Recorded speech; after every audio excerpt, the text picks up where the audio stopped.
नमस्कार दोस्तों, स्वागत है आप सभी का आपके अपने YouTube channel KD career institute पर।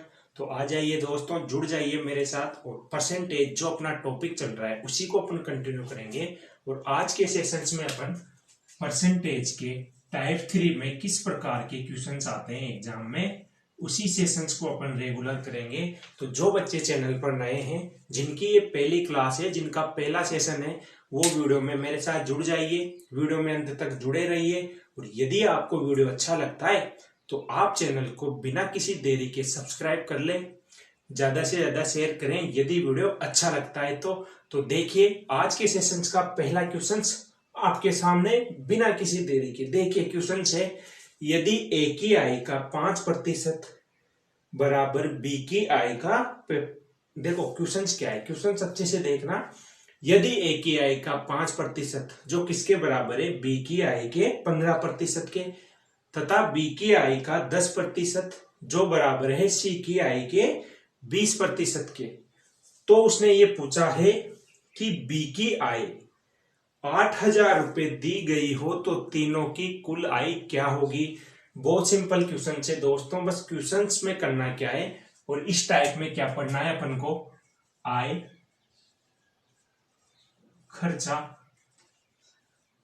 और बचत से संबंधित क्वेश्चंस कैसे एग्जाम में पूछे जाएंगे, इसी टाइप पर अपन चर्चा कर रहे हैं। अब उस क्वेश्चंस में उसने ये बोला है कि ए की आय का कितना प्रतिशत, ए की आय का जो 5% है वो किसके बराबर है, बी की आय का 15% के बराबर है। पहली बात तो उसने ये बोली, ठीक है, जो क्वेश्चंस में बोला है वैसे करो। देखो तो यहां से ए और बी का रेशियो निकालोगे, देखो परसेंटेज से परसेंटेज तो आपका 8 होगी, 5 से कट जाएगा ये एक बार, तो 1a बराबर क्या हो गया, 5 से ये कटेगा 3 बार तो 3b। अब मैंने हमेशा बोला है कि इस टाइप से जब भी आ जाए तो जो जिसके साथ है वो उसका रिलेशन में कुछ भी नहीं लगता, यानी कि इसका रिश्तेदार तो कौन होगा, 3 होगा, और बी का रिश्तेदार कौन होगा, 1 होगा, यानी कि a अनुपात b बराबर क्या आ जाएगा, 3:1। ठीक है, पहला रिलेशन उसकी पहली दी हुई कंडीशन से निकाल लिया आपने। आगे बोला है उसने कि बी की आय का, इस बी की आय का कितना प्रतिशत, बी की आय का जो 10% है वो किसके बराबर है, सी की आय के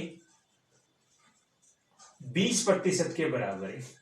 ठीक है, यही बोला है उसने। तो देखो परसेंटेज से परसेंटेज आप काट दोगे, 10 से कटेगा एक बार, ये 10 से कटेगा 2 बार, तो यहां से देखो बी रेशियो सी क्या आ जाएगा। अब देखो जो बी के साथ है वो उसका कुछ भी नहीं लगता है, यानी कि बी का रेशियो क्या होगा, यहाँ पे 2 होगा, और सी का रेशियो क्या होगा दोस्तों, 1 होगा। तो बी अनुपात सी क्या आ गया, 2:1। तो आप यहां से क्या निकालोगे, तीनों का रेशियो निकालोगे कंबाइंड, ए बी और सी। ठीक है, तो देखो ए अनुपात बी कितना है, 3:1, और बी अनुपात सी कितना आ गया, 2:1। तो मैंने बताया उल्टा एन मेथड लगा दो। ठीक है, तो देखो 3 × 2 6, 2 × 1 2, 1 × 1 1, ये तीनों का रेशियो आ गया। अब उसने क्वेश्चंस में क्या दिया है ये देखो, उसने क्वेश्चंस में ये बोला है कि बी की आय 8,000 रुपए, यानी कि जो बी की आय है, यानी कि 2 रेशियो का मान कितना दिया है आपको, 8,000 रुपए। तो एक रेशियो का मान कितना आ गया दोस्तों, यहां से 2 से कट जाएगा 4 बार, तो एक रेशियो का मान 4 आ गया, यानी कि 4,000 रुपए। उसने पूछा क्या है, जब एक रेशो का मान निकाल लोगे दोस्तों तो वो कुछ भी पूछे आप हर चीज का जवाब दे सकते हो, हर क्वेश्चन का आंसर दे सकते हो। तो उसने पूछा है कि तीनों की कुल आय क्या होगी, यानी कि तीनों को मिला के कितने रुपए मिल रहे हैं, तो कुल आय कितनी हो गई, देखो कुल आय कितनी हो गई, देखो 6 और 2 8 और 1 9, तो 9 रेशियो का मान कितना आ जाएगा, 9 × 4,000 बराबर 36,000। इस क्वेश्चन का क्या आ जाएगा, तीनों की आय का योग हो जाएगा। तो बहुत सिंपल और बहुत लॉजिकल क्वेश्चन से, बिल्कुल स्टेप वाइज किया है, कहीं पे किसी प्रकार की कोई दिक्कत नहीं आनी चाहिए आपको। ठीक है, तो चलते हैं अगले क्वेश्चन पे। वीडियो को बिना किसी देरी के लाइक कर दें, जिन बच्चों ने चैनल को सब्सक्राइब नहीं किया है वो वीडियो में अंत तक जुड़े रहें। और फिर आपको लगता है कि इंपॉर्टेंट क्वेश्चंस और टाइप वाइज पार्ट वाइज में आपको करवा रहा हूं तो आप वीडियो को लाइक करें। चलते हैं अगले क्वेश्चन पर। देखिए दोस्तों, अगला क्वेश्चन सेम ऐसा ही क्वेश्चन है, बस उसमें पूछा क्या है, तरीका अलग है क्वेश्चन को पूछने का। देखो क्वेश्चन है, यदि ए की आय का 10% बराबर बी की आय का 15% बराबर सी की आय का 20% हो, और यदि ए बी सी की कुल आय का योग 78,000 रुपए हो, तो बी की आय कितनी है। अब देखो उसने इस बार तीनों साथ में दिए हैं कि ए की आय का 10%, ठीक है, किसके बराबर है, बी की आय का 15%, और ये बराबर है सी की आय का 20%। ये तीनों आपस में क्या है, बराबर है, ठीक है। और तीनों की कुल आय का योग भी दिया है उसने। तो यहां से तीनों का मान कैसे निकालोगे, देखो परसेंटेज तो आप काट दोगे तीनों के, ठीक है, क्योंकि प्रतिशत का मतलब बट्टे में 100 लिखोगे, फिर 100 से 100 काटोगे। तो शॉर्ट मेथड यही कहता है कि एग्जाम में यदि समय बचाना है तो छोटी छोटी बातें बहुत इंपॉर्टेंट होती है आपके एक एक सेकंड के लिए, ठीक है। तो अब देखो, ये 10 से 5 से कट जाएगा 2 बार, ये 5 से 3 बार, और ये 5 से 4 बार। तो ए के साथ क्या आ रहा है, 2a बराबर 3b बराबर 4c, ठीक है, ये आ गया। अब यहां से आपको क्या निकालना है, a अनुपात b अनुपात c निकालना है, यही। तो देखो मैंने एक मेथड बताया कि ढक ढक या नियम लगा दो, यानी कि जो पूछा है उसको छिपा लो, बाकी 2 को मल्टीप्लाई करो। तो a का रेशियो निकालना है तो a को छिपा लो, 3 × 4 कितना आ गया, a का अनुपात 12। b पूछा है, b को छिपा लो, 2 × 4 कितना आ गया, 8। c पूछा है, c को छिपा लो, 3 × 2 6। बस a अनुपात b अनुपात c निकल गया दोस्तों, बहुत शानदार ट्रिक है। तो देखो 2 से कट जाएगा 6 बार, 2 से कटेगा 4 बार, 2 से कटेगा 3 बार। तो a अनुपात b अनुपात c क्या आ गया, यानी कि तीनों की आय का अनुपात कितना आ गया, 6 4 10 और 3 13। टोटल उसने दिया है क्वेश्चंस में कि तीनों की आय का योग कितना है, 78,000 रुपए, ठीक है। तो ये जो तीनों मिलाकर है ये किसके बराबर है, यानी कि 13 रेशो का मान कितना है, 78,000 रुपए। तो यहां से एक रेशो का मान कितना आ जाएगा, 6,000 रुपए। जब एक रेशो का मान आप निकाल चुके हो तो दुनिया का कोई सा भी क्वेश्चन जो आपसे पूछ रहा है उसका जवाब दे सकते हो दोस्तों आप। तो देखो एक रेशो का मान 6,000 है, उसने पूछा है बी की आय कितनी होगी, तो बी की आय कितनी होगी, बी का रेशियो कितना है, 4। तो बी की आय कितनी हो जाएगी दोस्तों, बी की आय हो जाएगी, एक रेशियो का मान 6,000, तो 4 रेशियो का मान 4 × 6,000 बराबर बी की आय कितनी हो गई दोस्तों, 24,000 रुपए। बिल्कुल हलवा क्वेश्चन था, बड़ी आसानी से कर लिया आपने, कुछ भी नहीं करना था। उम्मीद करता हूं आपको ये सेशन अच्छा लग रहा होगा। यदि वीडियो अच्छा लग रहा है तो वीडियो को बिना किसी देरी के आप लाइक करें, मेरे बोलने की जरूरत पड़नी नहीं चाहिए लाइक करने के लिए, आपका मन गवाही दे रहा है तो आप वीडियो को लाइक करें। चलते हैं अगले इंपॉर्टेंट क्वेश्चंस पर। देखिए दोस्तों अगला क्वेश्चंस, और जो एग्जाम के लिए बहुत ही ज्यादा इंपॉर्टेंट है। क्वेश्चंस अच्छे से पढ़ना, चाहे एक बार की बजाय आप 3 बार क्वेश्चंस को पढ़ लो, लेकिन जैसे ही क्वेश्चन समझ में आएगा आप तुरंत आंसर करोगे। देखना क्वेश्चन से, दीपक अपनी आय का 40% मकान किराए पर खर्च करता है, शेष का 10% यात्रा पर खर्च करता है, और बचे हुए शेष का 16/2/3 वह भोजन पर खर्च करता है, और उसके बाद यदि वह 6,750 रुपए बचाता है तो उसने भोजन पर कितना रुपया खर्च किया, ठीक है। बहुत इंपॉर्टेंट क्वेश्चन है। यहाँ पे उसने आय के बारे में कोई चर्चा नहीं करी है, बस ये बोला है अपनी आय का इतना खर्च करता है, उस खर्च करने के बाद फिर इतना बचाता है, फिर जो शेष बचता है उसमें से इतना भोजन पर, शिक्षा पर, जिस पर भी खर्च कर रहा है, लेकिन आय के बारे में कोई चर्चा नहीं करी है। तो आपको क्या करना है, जब भी इस प्रकार का क्वेश्चन आ जाए तो कोई भी चीज, देखो परसेंटेज का मतलब क्या होता है, बटे में 100, ये फ्रैक्शन वैल्यू है। तो परसेंटेज क्या होता है, पूरा अपने आप में 100% होता है। तो यदि कोई भी चीज जो भी उसने बोला है क्वेश्चंस में वो नहीं दी गई है, तो आप जब भी उसको मानोगे तो अपने आप में क्या होगी, पूरी 100% होगी। कोई भी चीज अपने आप में 100% होती है। तो आपको क्वेश्चंस में ये नहीं दिया गया कि आय कितनी है, तो आप मान लो माना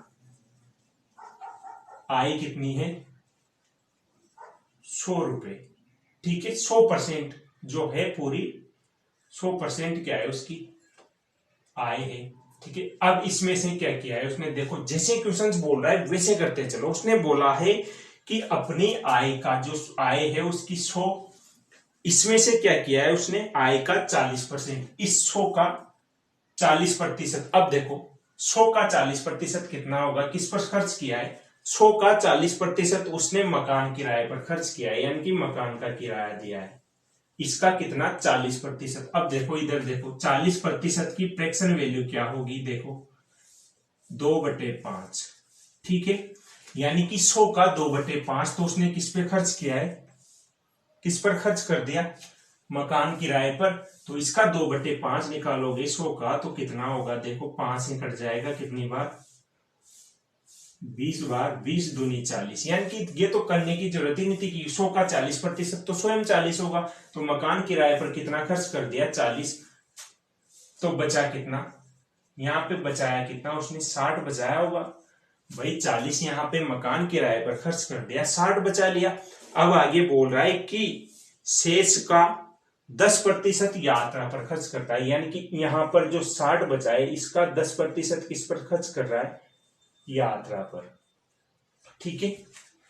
देखो ये आय है, ये बचत खर्च आई है, इधर जो कर रहा है वो क्या कर रहा है, खर्च कर रहा है मकान किराए पर 40%, बचा 60, 60 का 10% यात्रा पर खर्च कर रहा है। तो देखो 60 का 10% निकालोगे तो कितना हो जाएगा, 1 0 से 1 0, 1 0 से 1 0, यानी कि 60 में से 6 खर्च कर दिया यात्रा पर। तो बचाया कितना, यहाँ पे कितना बच गया, 54 बचा, ठीक है। फिर बोला है कि उसके बाद शेष का 16 से 2/3% वो खर्च करता है किस पर, भोजन पर। यहां जो बचा है यहां से भोजन पर खर्च कर रहा है वो कितना, 16 से 2/3, यानी कि इस 54 का 16 से 2/3 खर्च कर रहा है। अब देखो 16 से 2/3 की फ्रैक्शन वैल्यू क्या है, देखो 16 से 2/3 की फ्रैक्शन वैल्यू क्या है। तो आपको पता होना चाहिए कि इसकी जो फ्रैक्शन वैल्यू होगी वो कितनी होगी, 50/300, यानी कि 1/6, यानी कि इसका 1/6 खर्च कर रहा है, यानी कि 9 रुपए खर्च कर रहा है भोजन पे। तो बचा कितना, जब 54 में से 9 माइनस करोगे तो कितना बचेगा, 45। यानी कि अंतिम में जो बचत हो रही है उसकी, लास्ट में जो बचत है उसकी, वो बचत कितनी है दोस्तों, अंत में जाके उसने 45 रुपए बचाए हैं। बाकी मकान पर, यात्रा पर और भोजन पर खर्च कर चुका है वो कितने, 9 और 6 15 और 10 15 और 40 55, 55 और 45 100 हो गए। टोटल आय 100 थी जिसमें से उसने 45 रुपए बचाए हैं, बाकी 3 जगह उसने खर्च कर दिए, ठीक है। आई बात समझ में, जैसे क्वेश्चंस ने बोला है सेम वैसे कर रहे हैं, पर कुछ भी नहीं कर रहे, ज्यादा दिमाग लगाना ही नहीं है, बस क्वेश्चंस को पढ़ते चलो, आंसर करते चलो, ठीक है। अब लास्ट में उसने ये बोला है कि यदि वह 6,750 रुपए बचाता है तो एक्चुअल में उसकी बचत कितनी है, 45 रुपए, और जो 45 है वो क्वेश्चंस में उसने किसके बराबर दिया है, 6,750, यानी कि जो बचाया है उसने वो क्वेश्चंस के अकॉर्डिंग कितना है, 6,750। तो 1 का मान निकाल लोगे यहां से, तो 45 से जब आप इसको काटोगे तो कितनी बार कटेगा, ये कट जाएगा 45 से 675 कटेगा 15 बार, यानी कि 1 का मान कितना आ जाएगा दोस्तों, 150 रुपए। अब उसने पूछा क्या है, बस उसी पे चर्चा कर लो, क्योंकि 1 का मान निकलने के बाद आप कुछ भी कर सकते हो। तो उसने पूछा है, तो उसने भोजन पर कितना रुपया खर्च किया, तो ये मकान पर खर्च किया, ये यात्रा पर, ये भोजन पर। तो भोजन पर इतना रुपया खर्च किया, तो 1 का मान 150, तो 9 का मान कितना हो जाएगा, तो भोजन पर कितना रुपया खर्च किया, 9 इंटू 150, यानी कि 9 15 का 135, 1350 रुपए उसने क्या किया है, भोजन पर खर्चा किया है अपनी आय में से, ठीक है। आई बात समझ में। अब देखो ये तो उसने ये पूछा है कि भोजन पर कितना खर्च किया, वो ये भी पूछ सकता है यात्रा पर कितना किया, मकान किराए पर कितना किया, तो आपको एक रेशियो का मान पता है तो कुछ भी निकाल सकते हो। लेकिन यदि वो ये पूछ लेता है क्वेश्चंस में, तो बताइए दीपक की आय कितनी है, यानी कि टोटल आय कितनी है। तो देखो आय 100% मानी है आपने, 100 मानी है, और एक रेशो का मान जब 150 है तो 100 का मान कितना हो जाएगा, 15,000 रुपए, यानी कि उसकी आय कितनी थी, 15,000 रुपए। तो क्वेश्चंस में कुछ भी पूछे, यदि आपको एक रेशो का मान पता है ना दोस्तों, तो आप कुछ भी कर सकते हो, जो भी वो पूछेगा हर क्वेश्चंस का आंसर कर सकते हो। उम्मीद करता हूं आपको ये क्वेश्चंस बहुत ही शानदार तरीके से समझ में आया होगा। तो अब आप वीडियो को लाइक करेंगे, मेरे कहने से नहीं अपने मन से लाइक करेंगे, और वीडियो को लाइक करने के बाद चलते हैं अपन अगले क्वेश्चंस पर। देखिए दोस्तों अगला क्वेश्चन आपके सामने, और क्वेश्चन से बहुत इंपॉर्टेंट क्वेश्चन है जो एसएससी, बैंक और रेलवे तीनों एग्जाम में आ चुका है एक बार। ठीक है, क्वेश्चन से एक व्यक्ति अपनी आय का 75% खर्च करता है। फिर आगे बोल रहा है यदि उसकी आय में 20% की वृद्धि की जाए तथा वह अपने खर्चे में 10% वृद्धि करता है। अब देखो उसकी आय पता नहीं है, यहां भी उसने ये बोला है कि आय का 75% तो वो खर्च करता है। अब आगे क्या कर रहा है वो, कि आय में 10%, 20% की वृद्धि कर रहा है, तथा उसके खर्चे में, यानी कि व्यय, खर्चे में एक्सपेंडिचर जिसे बोलते हैं, खर्चे में 10% की वृद्धि करता है। तो उसकी बचत में वृद्धि का प्रतिशत क्या होगा, यानी कि बचत में कितने प्रतिशत की वृद्धि हो रही है उसके। ठीक है, तो अब देखो उसने ये बोला है एक व्यक्ति अपनी आय का, आय पता नहीं है, अभी आपको आय पता नहीं है, लेकिन उसने ये बोला है कि आय का 75% खर्च करता है। तो देखो 75% खर्च कर रहा है, तो इस 75% की फ्रैक्शन वैल्यू क्या है, 3/4, यानी कि जो नीचे वाली वो ओरिजिनल वैल्यू होती है। मैंने हमेशा बोला है क्वेश्चंस में ये क्या है ओरिजिनल वैल्यू, यानी कि ये तो क्या है इसकी आय, और इस आय का 75% खर्च कर दिया, यानी कि ये 3 क्या है यहाँ पे खर्चा। इस बात को अच्छे से समझना भाई, 75% खर्च कर रहा है, प्रतिशत में बदलोगे इसको, फ्रैक्शन में बदलोगे तो ये आय क्या है अपने आप में 100% है। 25 से काट दिया मैंने, बात वही है। खर्चा कितना किया 75%, 100 में से 75 खर्च कर दिया, बचाया कितना। तो देखो फॉर्मूला देखो, मैंने स्टार्टिंग में ही बताया था कि आय बराबर क्या होती है, जो आय होती है वो क्या होती है, खर्चा प्लस बचत, यही होती है आय। मैं अनुपात समानुपात में भी ये ऐसे क्वेश्चंस आपको बता चुका हूं, मैंने पहले ही बोला है प्रतिशत, अनुपात समानुपात, डिस्काउंट, लाभ, हानि, ये सारी चीजें आपस में जुड़ी हुई है, इनका आपस में बहुत बड़ा रिलेशन है, ये एक परिवार की तरह है। ठीक है, तो देखो यहां से बचत क्या हो निकलेगी, बचत क्या होगी, आय माइनस खर्च, ये बचत हो गई। तो यहां से बचत निकाल सकते हो आप, बचत कितने रुपए की कर रहा है, 4 रुपए कमाता है, 3 रुपए खर्च कर देता है, तो बचाएगा कितना, 1 रुपया। तो बचत कितनी हो गई, 1 रुपया, आय कितनी हो गई, 4 रुपए, 3 रुपया कितना हो गया, उसका खर्चा हो गया। यहां से तीनों चीजें की ले रहे हैं, वो कुछ भी पूछे आप हर चीज का जवाब दोगे, देखना भी। आगे उसने बोला है यदि उसकी आय में 20% की वृद्धि कर दी जाए, यानी कि 4 जो उसकी आय है, इस आय में क्या कर दिया, 20% की वृद्धि कर दी, यानी कि अगर ये आय 100 है तो इसको बढ़ा के कितना किया, 120 कर दिया, यही बात है। तो देखो ये कट जाएगा 2 से 6 बार, 2 से 5 बार, यानी कि अब आय कितनी हो गई उसकी, 24/5। इसका मतलब क्या है, 4 पंजे 20, 8 पंजे 40, यानी कि 4.8 हो गई आय। पहले कितनी थी आय, 4 रुपए, अब कितनी हो गई, 4.8 रुपए, पहली बात। फिर आगे बोला है और वह अपने खर्चे में 10% की वृद्धि करता है। खर्चे में क्या कर रहा है, 10% की वृद्धि कर रहा है। पहले खर्चा कितना था, 3 रुपया, अब इसमें 10% की वृद्धि कर रहा है, यानी कि 100 से कितना कर रहा है, 110। तो देखो 1 0 से 1 0, 33/10 करोगे तो कितना हो गया, 3.3 रुपए। ठीक है, तो देखो पहले खर्चा 3 था, अब कितना हो गया, 3.3। उसने पूछा क्या है, वो कुछ भी पूछ सकता है। अब उसने सारी चीजें अपन ने क्वेश्चंस में क्लियर कर ली। वो ये भी पूछ सकता था कि आय में कितने प्रतिशत की वृद्धि हो गई, लेकिन उसने पूछा क्या है, तो बताइए उसके खर्चे में कितने प्रतिशत की वृद्धि हुई। तो खर्चे में कितने प्रतिशत की वृद्धि हुई, प्रतिशत वृद्धि किसमें, खर्च में, ठीक है, उसके खर्च में प्रतिशत वृद्धि कितनी हो गई। अब देखो पहले खर्चा कितना था, पहले खर्चा कितना था 3 रुपया, अब खर्चा कितना हो गया, अब कितना हो गया खर्चा 3.3, ठीक है। तो अब देखो वृद्धि पूछिए 3 से कितना बढ़ गया 0.3, तो प्रतिशत वृद्धि देखो प्लस में लिखोगे, इसका मतलब प्रतिशत वृद्धि कितना बढ़ा 0.3, किससे बढ़ा 3 से, इंटू 100, तो देखो पॉइंट हटाओगे तो 0 बढ़ेगा, इस 0 से ये कट गया, तो कितना हो गया 30/3 का मतलब क्या है दोस्तों, देखो 0.3 बढ़ गया, किससे बढ़ा 3 से, इंटू 100, 10 हटाओगे 0 लिखोगे, 1 0 से 1 0, तो 30/3, यानी कि कितनी वृद्धि हो गई खर्चे में 10% की, उसके खर्चे में क्या हो गई दोस्तों, उसके खर्चे में 10% की वृद्धि हो गई, ठीक है। अब देखो इसमें उसने पूछा है कि खर्चे में कितने प्रतिशत की वृद्धि हो गई, तो खर्च कितना बढ़ गया उसका 10% बढ़ गया, ठीक है।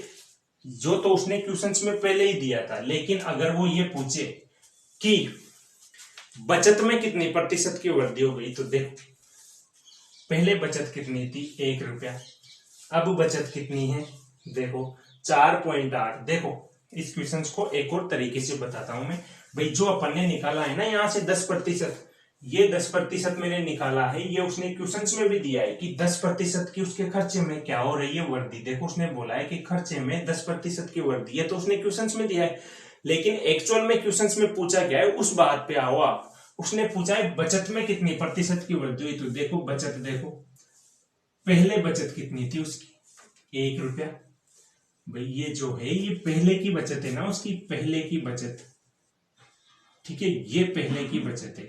बाद में कितनी बचत हो रही है, देखो बचत, बाद में कितनी बचत हो रही है वो निकालोगे, तो देखो बाद में उसकी आय कितनी है 4.8 रुपए, और बाद में खर्चा कितना कर रहा है 3.3 का, ठीक है। तो बाद में बचत कितनी हो रही है उसकी, पहले की बचत और बाद की बचत। क्वेश्चंस में उसने बचत में वृद्धि पूछा है, अपन ने खर्चे में निकाल लिया, ये करना नहीं था, ये मैंने समझाया कि वो कुछ भी पूछ सकता है आपसे, तो अब उसने जो पूछा है उसी का जवाब दे रहे हैं कि बचत में कितनी वृद्धि हो रही। तो देखो आय कितनी है अभी 4.8 और अब खर्चा कितना है 3.3, तो कितने प्रतिशत, कितने रुपए की वृद्धि हो रही है 0.5 की। तो देखो बाद में कितना हुआ, बचत कितनी हुई बाद में 5.5 की, यानी कि 1 से कितनी बढ़ गई 0.5, ठीक है। तो देखो 8 में से 3 घटाओगे तो 5, 4 में से 1 घटाओगे, 4 में से 3 घटाओगे तो 1, यानी कि 1.5। तो प्रतिशत वृद्धि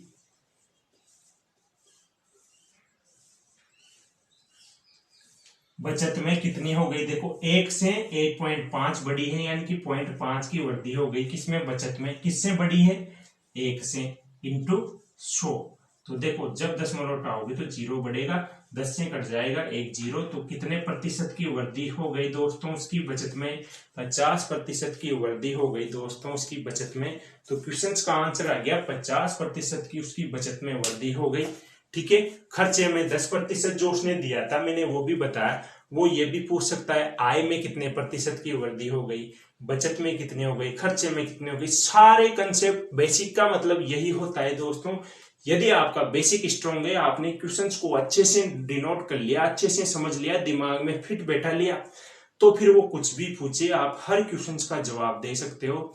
मैं समझाने में टाइम इसीलिए लेता हूं ताकि आपका बेसिक जो है वो इतना स्ट्रांग हो जाए कि क्वेश्चंस में कुछ भी पूछा जाए आप प्रत्येक चीज का जवाब दे सको, आपका हर डाउट, हर कंसेप्ट, दिमाग की बत्तियां खुल जाए, कहने का मतलब आपका दिमाग बिल्कुल फ्री हो जाए, इस तरह से चले कि वो कुछ भी पूछे आपको प्रत्येक चीज समझ में आए कि ये पूछ क्या रहा है। अगर ये पूछ रहा है तो मैं भी तैयार हूं इसके पूछे हुए प्रत्येक क्वेश्चंस का जवाब देने के लिए। तो उम्मीद करता हूं दोस्तों आपको ये सेशन अच्छा लग रहा होगा। चलते हैं एक और इम्पोर्टेंट और धमाकेदार, जानदार, शानदार क्वेश्चंस पर। तो आप वीडियो को लाइक पे लाइक करें, लाइक पे लाइक करें, शेयर करें, सब्सक्राइब करें। चलते हैं अगले क्वेश्चंस पर।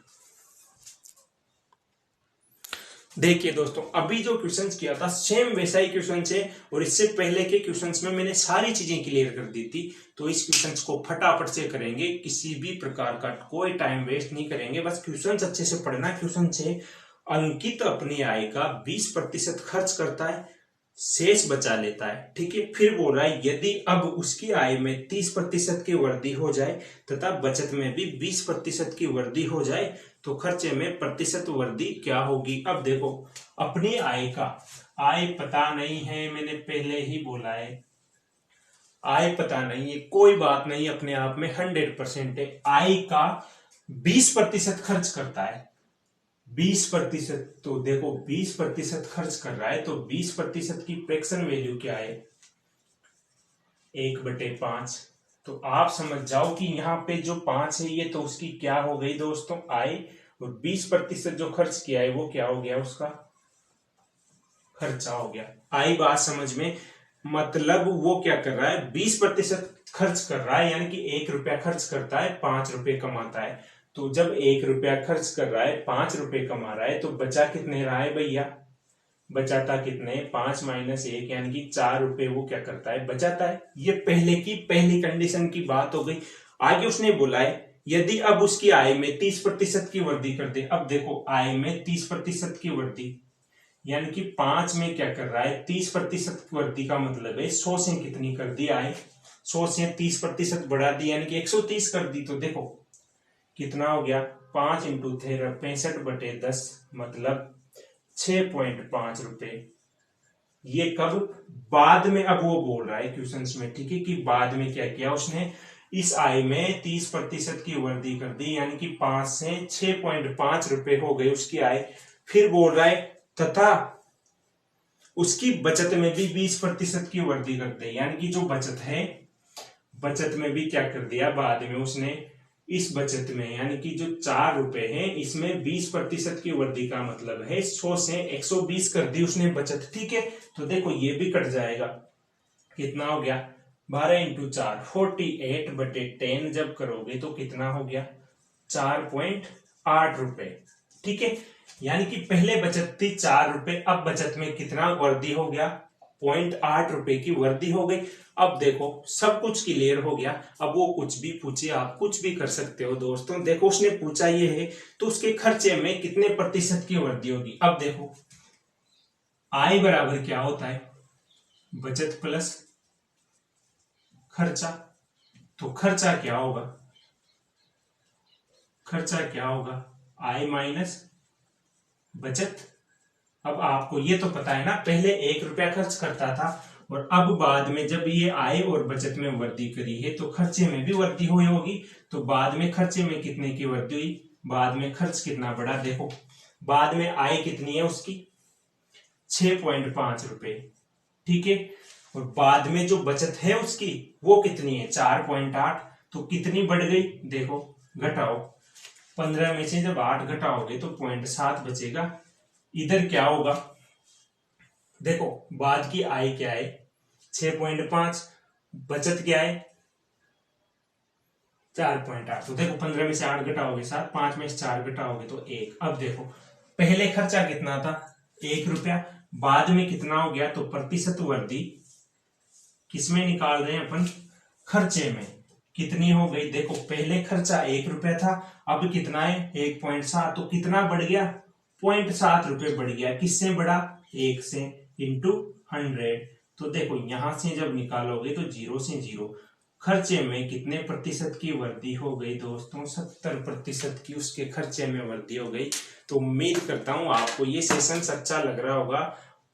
चलते हैं आज के सेशन के लास्ट और इम्पोर्टेंट और लॉजिकल क्वेश्चंस पर। आप वीडियो को लाइक नहीं कर रहे हैं तो मजा नहीं आता दोस्तों पढ़ाने में।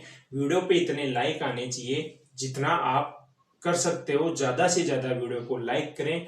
जब आप लाइक करोगे तभी हमें एनर्जी मिलती है कि हाँ आपको पढ़ने में मजा आ रहा है। तो आप वीडियो को लाइक करें, मैं बार बार बोलता हूँ वीडियो को लाइक करें, लाइक करें। ठीक है, चलते हैं आज के सेशन के लास्ट और इम्पोर्टेंट क्वेश्चंस पर, जो क्वेश्चंस बहुत ही लॉजिकल है और इस क्वेश्चंस को करने के बाद आप वीडियो को जरूर लाइक करेंगे, पूरा विश्वास है मुझे। ठीक है, चलते हैं धमाकेदार और लास्ट इम्पोर्टेंट क्वेश्चंस पर।